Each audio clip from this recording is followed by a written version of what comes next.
Southwest Covenant finished fourth in A1, but went on the road and got a playoff win at Kanawha by a score of 28-26.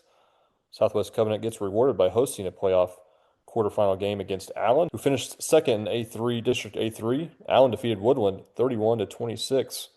Last week, Mark Rogers, Allen at Southwest Covenant.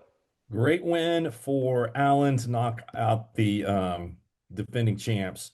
They also, again, had a very difficult schedule.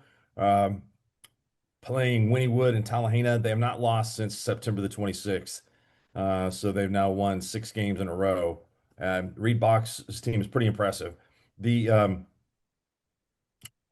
Southwest Covenant beat Kanawha twice this year in Kanawha. They won the regular season 7-0, and then, as you mentioned, won last week 28-26. I think Southwest Covenant has probably faced a little bit more of a difficult schedule. Mangum and Thomas in their district are super teams. Another very tight game. I would say that I would expect Jacob's spread on this to be less than a field goal. I'm going to go with Southwest Covenant to get the win. Sean Meek.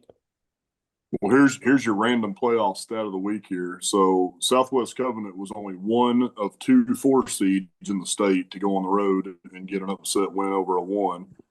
They beat Kanawha, and then the other 4 seed was Claremore to go on the road and beat Coweta, and they both won by the same score, 28-26. So not that any of that matters, but there's your random stat of the week. No, nice win by Southwest Covenant last week. They went up there to Kanawha and got that done. Allen, Mark mentioned this. Allen had a huge win first round, knocking off the defending champs in Woodland. Allen's been playing really well since that loss to Tallahena. They've won 7 in a row since. So I'm gonna take Allen to keep their momentum rolling and get it done against Southwest Covenant. Shaq. We've played Southwest Covenant the last couple of years in junior high, and they've got some skill kids that are pretty good. They've got some talent. Coach Jensen I think he does a really good job getting his kids ready to play, and you can kind of see they've kind of been making some strides to become a team in A2 that I think people are going to have to deal with for a little while, or until they go to the quarterfinals twice and have to move up. But they've kind of got it figured out over there a little bit. So I'm taking the boys from UConn in this one in a close one. Coach Elrick. I think it's a close one.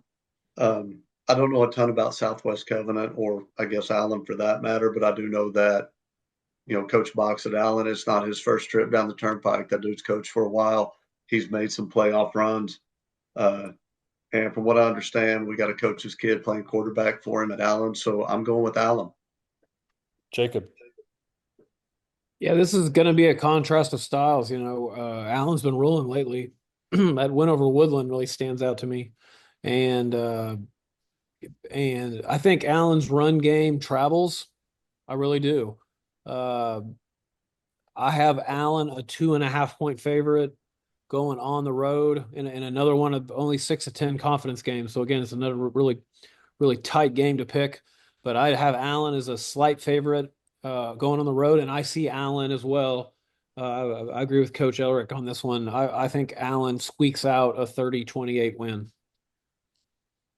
Winner of that Allen Southwest Covenant game gets to face the winner of a really good quarterfinal game in A2, Hominy versus Thomas.